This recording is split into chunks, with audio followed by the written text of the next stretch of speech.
Okay, time check, 5:28 na madaling araw. 1 AM o 1:30 AM na ata kami natulog, kakantay namin mag-down pang-transpo si client. Ayaw ko kasi mag-effort pag hindi mag-down kahit pang-transpo si client. Dito na una gumising. Doon ko kasi malalaman kung seryoso talaga si client sa pag-book sa akin. Almusal. Kaya ayun, hinintay ko talaga yung pang-down kahit anong oras na. Tawag dito, Puyat at sakripisyo muna sa tulog para sa grind. Ganun talaga minsan. Salamat nga pala sa aking chef para sa masarap na almusal. Late upload na pala to, na busy eh. Ito maligo. Ang lamig. Panahong malamig pa sa Etibac. Ngayon sobrang init na eh. States of Dasmariñas. Yeah. Hindi ko pa masabi, Dasmariñas ah. Food trip. Welcome to my vlog, Garfield. Yeah. Food ka lang dyan. Morning grind, biglaan lang din tumbok. Pagka message, kinabukasan na agad yung shoot. At yun, nandito na nga kami, bandang silang pala to. Tamang hantay lang muna, marami pala silang kasabayan na bibinyagan din.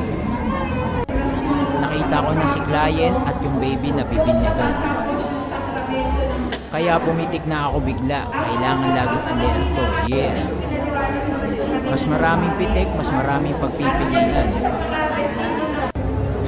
Eto nga pala si baby at si ma'am ang aking client. Marami palang photographer dito, sila yung taga-pitik sa mga walang nakuwang photographer. Siyempre may bayad, pero tingin ko mas affordable kaysa mag-book ng sariling photographer. Ito kasi sila ma'am at sir, kaya nagpa-book kasi papapitik din sila sa bahay nila. 2 hours lang ako binook nila ma'am at sir.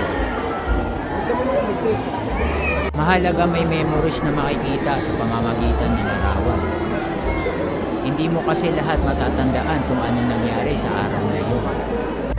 Pero kung may litrato ay siguradong maaalala mo. Ay ito pala ginawa namin dyan, ay ito pala handa namin dyan, ay pumunta pala si ano, diba? Kaya i-book nyo na din ako. Budget friendly to, promise. Solid pa na mga output ng mga photos. Never din na late. Never din na cancel. Mabilis nyo din makukuha mga photos nyo. Pwedeng kinabukasan o 2 to 3 working days. Basta ini-edit ko agad, ayaw ko kasi matambakan. Siyempre, friendly at humble na photographer.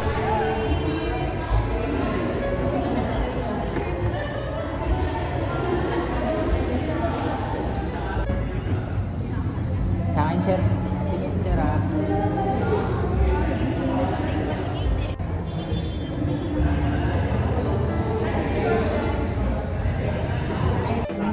At nandito na pala kami sa bahay ni client. At pagkatapos pumitik dito, syempre, food trip na. Food trip.